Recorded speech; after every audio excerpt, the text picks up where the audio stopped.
This is really important for me because obviously I need to keep Olive in when she decides to have a little roam around, and also I want to keep the other wildlife out from eating all my crops. So yeah, I'm going to run through exactly how you are going to make this gate, all the tools that you need, and I'm going to give you a few different options as well if you don't have those. So these are the tools that you're going to need. You're going to need a drill, an impact driver, you're going to need your hardware, your ironmongery for your gates. So I've got this big bad boy here, the big chop saw. This is going to be absolutely perfect for giving me those square cuts that I need, and also some mitered 45 angle degrees. If you don't have this, you can use a skill saw, you could use a jigsaw, or worst case you could use a hand saw. It's just going to take a lot longer, and you also need to make sure that all your cuts are really square. So this is the wood that I'm using. It's treated timber because you want it to last. There's no point in me making a gate and it rotting within a month's time. So this is 3x1 prepared treated timber. And then I've taken these off of the pallet. These are going to be used as the diagonals for the gate. It's basically going to make it look pretty. First things first, I need to mark this out. I've measured my gate opening. What you want to do is make sure that you can fit a wheelbarrow through your gate opening, because it's going to be pretty pointless if you can't fit a wheelbarrow through there. I will put all these measurements up online for you to be able to make your own, but just obviously tailor it slightly to whatever opening you've got. I'm going to square up the wood, so I can actually fit 2 pieces out of 1 length, but I need to obviously square up the ends. Just piled up some of my pallets there, so then it just gives me a nice foundation to work on. We're just going to line it up.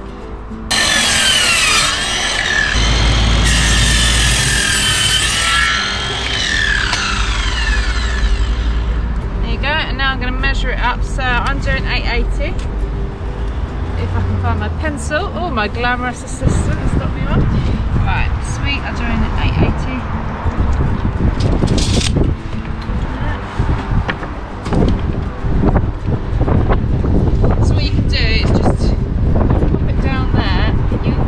Cutting on the right side of the line.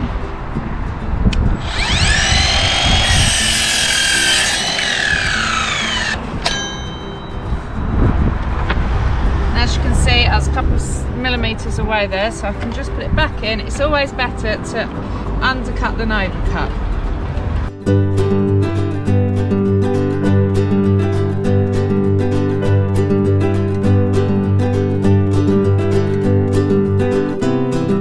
To make sure that your gate is square is basically measuring the diagonal points from that point to that point, and you need to have the same dimension on both sides, and you just need to adjust it slightly that way or that way depending on whether it needs to go out or in.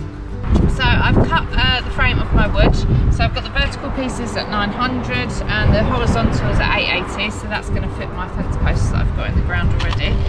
So we're just going to start screwing it up together. First of all, you need a pilot hole, so this will stop the wood from splitting, and if it does split, then it means that the water can get in there and we're going to end up with rotting boards. So you want to put a pilot hole in there.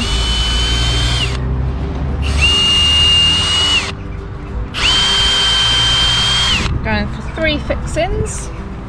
I've got my impact driver, and we've got 30mm screws going in here.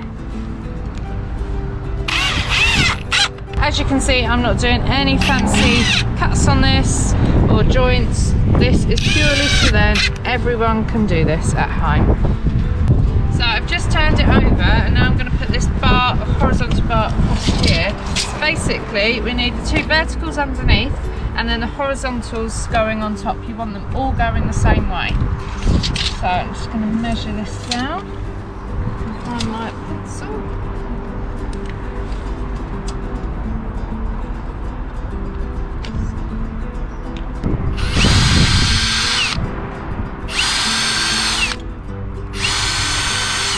I mean, obviously you can measure out all of your screws and the holes if you want to be really fancy.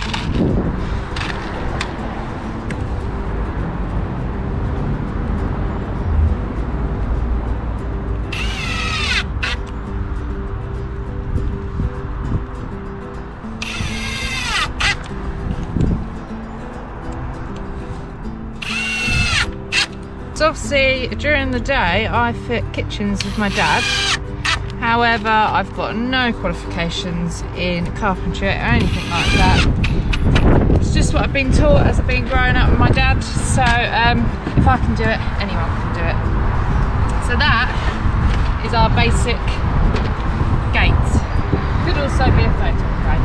We're going to make it into a gate. So now what we're going to do is we're going to have diagonal pieces that are going to strengthen it with the pallets. So what we need to do is we need to get our last piece of wood that's going to go underneath. So it's going to go in between there and there.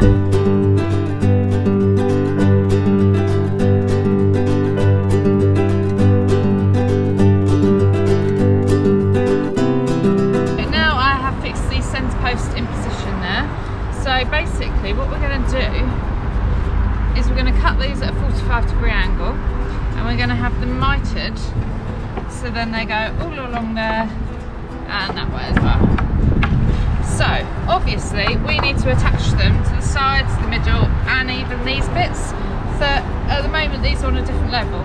So what we need to do is cut another piece of wood to fill in these 2 gaps, well 4 gaps here. So as you can see I've cut these here. A nice snug fit, and that means now when we lay our pieces diagonally they are all going to be screwed into the same level, which is what we want. Now also I did one up here because at a later date I'm going to put a sign on here that I'm going to make myself out of slate, so that's what I'll be doing. So let's screw this in place.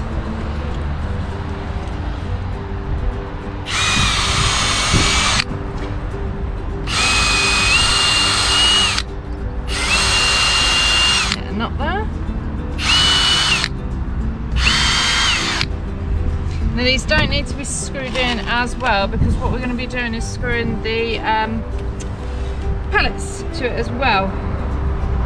So that's all going to hold it together. But we need to change it to a 45-degree angle to cut the pallets. So just need to turn it like that and that's the perfect setup. This is why this is perfect for the job and that's why it's going to be a little bit harder if you are going to use a handsaw.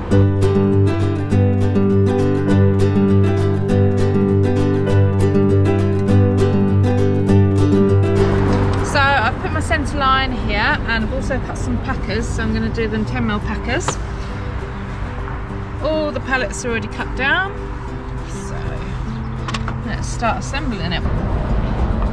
As I've said before in my videos, we are on a main road, so if you do hear lorries going past and things like that, I can't help it, I'm sorry.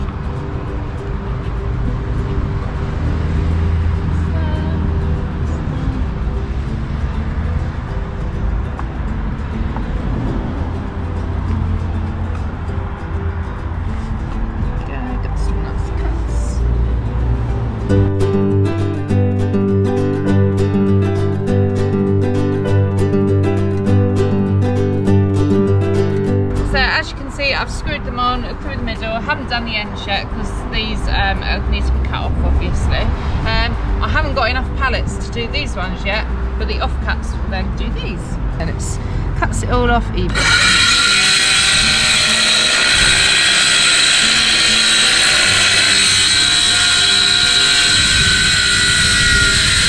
Right, so I've cut all them off and now I've got all my offcuts.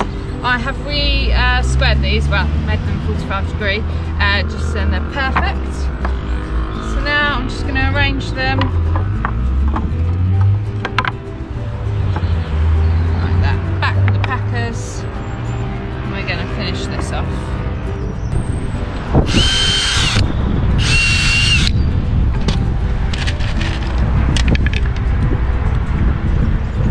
There you go. Right, so I'm almost there. We've fixed the last few on. I've just got a little one to go up in each of these corners, but I'm going to cut these ones off first to give me some wood to use.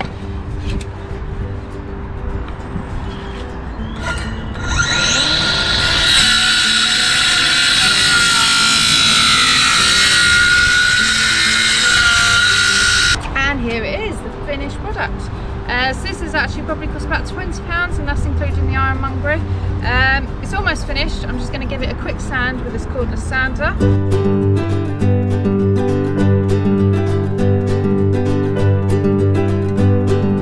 I have just finished sanding and now I'm going to place the hinges and mark out where we want them to go.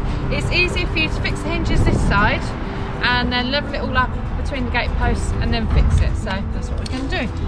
Let's go put a centre line here.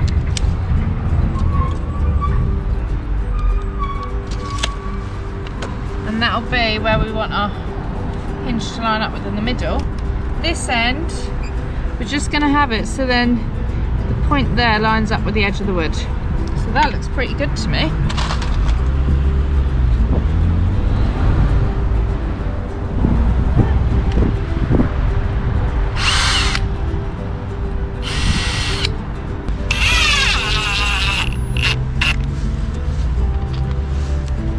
Just make sure that's all lined up.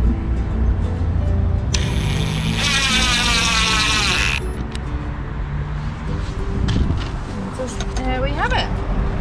So I'm doing these on the 2 main posts here, and I'm doing them centrally just so it looks nice as well. So here I am fitting the gate. Obviously we fitted these, me and my dad, like last year, and we've been using some mesh since then, and it's been a nightmare. So I'm so happy to get this finally done. So I've packed the gate up with a couple of bricks. So we've got a little gap at the bottom, which is fine, nothing's going to get through there. And then what we need to do is try and give like about a 10mm gap in between that so it doesn't bind on the post. So if we do one at a time, I'm going to do the top one, then I'm going to level it and then do the bottom one. So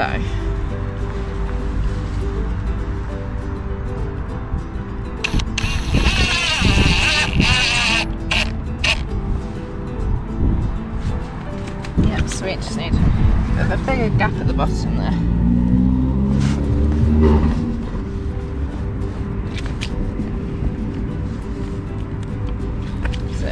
You can use anything that you can to try and level this.